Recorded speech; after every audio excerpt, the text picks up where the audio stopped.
For all your latest NASCAR information, you're looking at the race for the lead. Kyle Busch leading Joey Logano 18 and 20 respectively for Joe Gibbs Racing. This race last year, Logano dominated much of the day. Kyle passed him with 35 laps to go. Can the kid turn the tables? Boy, it looks like the tables may be turned today. Who knows? But I tell you what, don't forget about the car in third place. Brad Keselowski, I think he's just sitting there riding. One more pit stop, he may be able to go get him. And Kyle Busch still chipping away at that Mark Martin record for most laps led ever in the NASCAR Nationwide Series. We'll keep an eye on the race for the lead. If it heats up, we'll take you to it. First, we want to check on some of the other cars running a little bit deeper in the field. Dropping all the way back to 10th place, Reed Sorensen in that 32 car, Doc. And Reed's doing double duty this weekend, driving the 83 car for the Red Bull team in the NASCAR Sprint Cup Series. He'll be in that car, by the way, the next 3 Cup races today. Trouble with the front end on that 32 car. They made a wedge adjustment, a track bar adjustment, an air pressure adjustment, and the front end is chattering now and will not turn in the corner. He can go to lap 173 if he has to. Right now they are in their fuel window to pit and go the rest of the way. Dave. Doc, his teammate Jason Leffler has been kind of on both extremes for his race car. It was really tight at the beginning of the race, but it was really loose on the last run. He said, you know what, it was actually better when it was tighter. I'd like it to be balanced, but if we could just get it toward that, that'd be great. But I'll take a tighter car. Tighter car over the looser car. As for the 27 of Justin Lofton, he's been getting a pretty good run through the day. The brakes are holding up a little bit tight in the center right now. And one thing that has changed, Greg Biffle has been speaking up a little bit more as far as driver coaching this young driver around this flat 1 mile oval. Biffle not so vocal in the early part of the race, but now really giving some driving coaching to Justin Lofton. Doc? And back behind them, Brendan Gaughan. We told you he's coming off back-to-back top 5 finishes for the first time ever in his NASCAR Nationwide Series career. He dodged the bullet about 5 laps ago. He radioed, so I think I got a left front tire going down. Turns out it was some debris on the tire. It started to slip and slide. It's gone away. Now they can go to lap 160 on fuel. He said right now the car still needs more side bite. Dave. Doc, Mike Bliss won't be able to go quite that far in the 40 car. He was one of the cars that stayed out and took the wave around the last time. I just talked to his crew chief. Said the car is pretty balanced, but they would also like to get a little bit more speed out of it. But again, they'll have to pit a little sooner than some because they stayed out last time. Doc? And how about the effort for Colin Brown in the 16 car, coming off back-to-back top 10 finishes and an 11th last week at Road America, despite being in the pea gravel late in the race. Quite a comeback. He is trying to just finish races and get better and better finishes. Right now, he said the car simply is a little tight off the turns. They can go to lap 170 as well on fuel. Dave. Jason Keller making his 504th start of the Nationwide Series. Just talked to his crew chief, Brian Berry. Car's been a little bit tight today. They also stayed out and took the wave around. And remember, when you do that, you cannot pit, so they didn't get a chance to work on it during that round of pit stops. Alan? Keller is last on the lead lap in 16th position. Up front, it is still Kyle Busch leading Joey Logano. Only 2 cautions in this race so far. The pattern is we're going to have one more, but it's not one of those late cautions if history holds and the numbers track true today here at New Hampshire.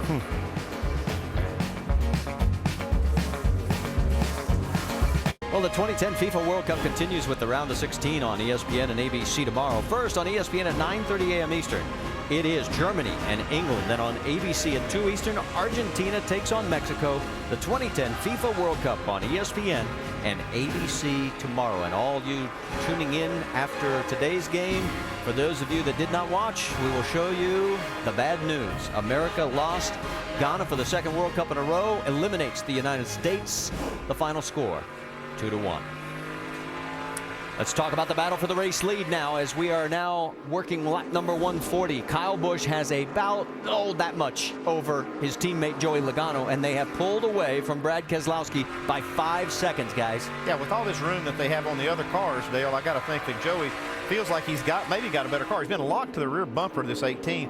And it makes me wonder whether he's just trying to assess what he has here with this 18 and what he's got to do to beat him. Yeah, that looks a lot like that. He runs up to his bumper, but it may be more that he's losing the front end like you were talking about a while ago. It's a very difficult place to pass, especially when 2 cars are pretty equal.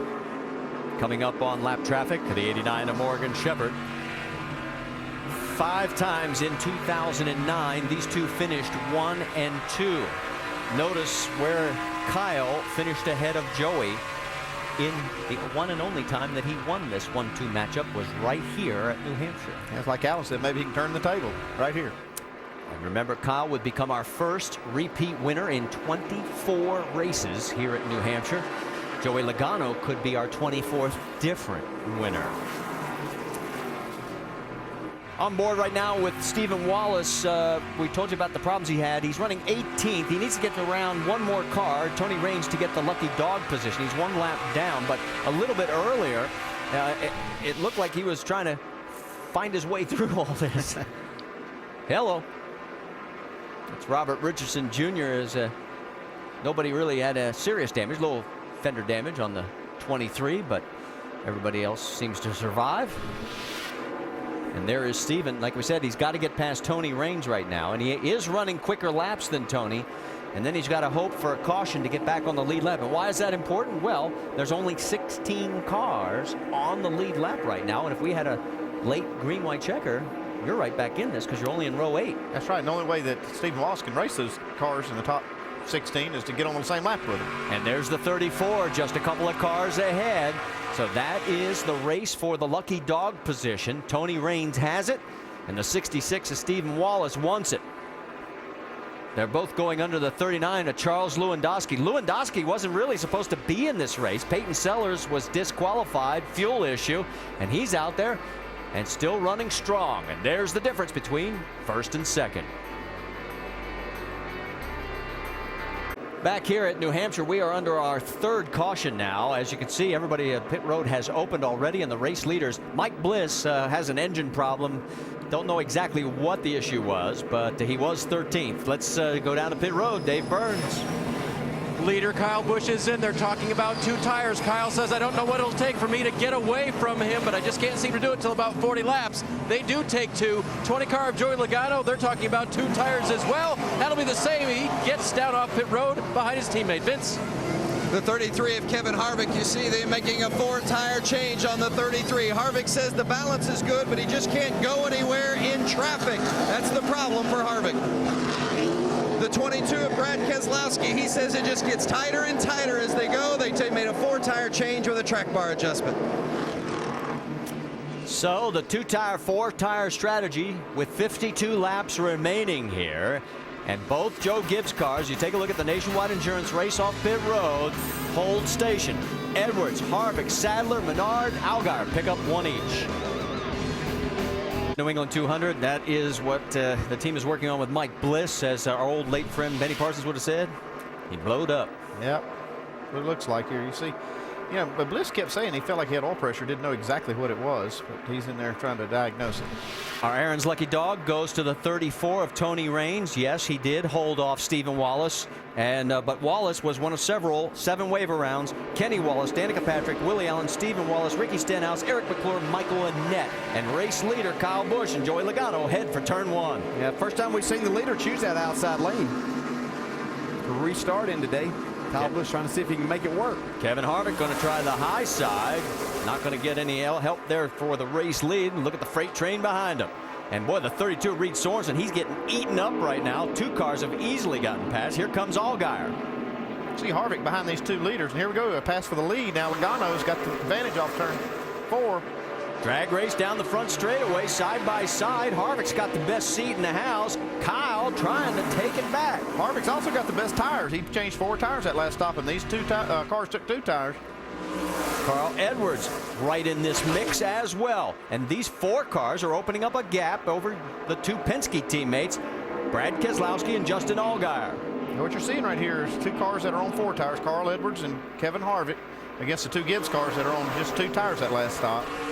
Now, that was really surprising, those 2 guys being the leaders. I would have thought that they might have taken 4 there because they weren't going to lose many spots, and they've shown that they've been able to pass, and it might have forced the other guys maybe to take 2 tires, and then they would have been in a better position. But well, they've had the best cars all day. The Gibbs cars have by far been the best cars, and they probably felt like if they just didn't give up that track position, even if they were just a little off with those left sides, they could still hold the lead, and they still might. I mean, they're still first and second. First place, Kyle Busch has opened up a bit of breathing room by about 0.4 of a second. Yeah, look behind here. Brad Keselowski lost 5 spots on pit road with a really bad pit stop, 19 seconds plus. Yeah, they had a problem. They had a